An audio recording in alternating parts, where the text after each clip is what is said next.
Yo, what's up YouTube? In this video I'm going to show you how to put Ubuntu on a flash drive, and I'll also be making a follow-up video which will guide you through the process of installing Ubuntu onto a computer. Alright, so I'll have the link for the download of Ubuntu in the description and also the download of Rufus in the description.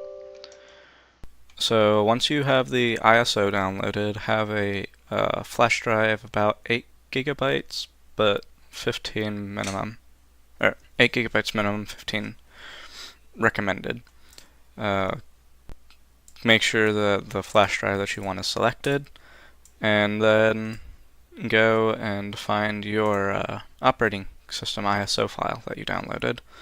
Now, fun fact, Rufus will work for just about any operating system that you have an ISO file of. So, yeah, it's very handy for that.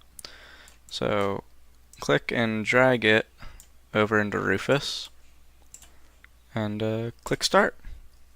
Write an ISO image.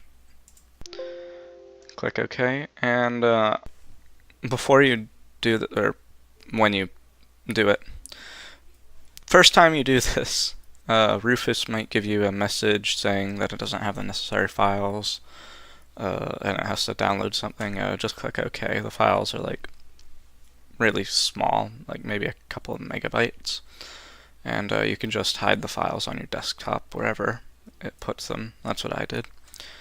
So while this is copying the files, I will be back.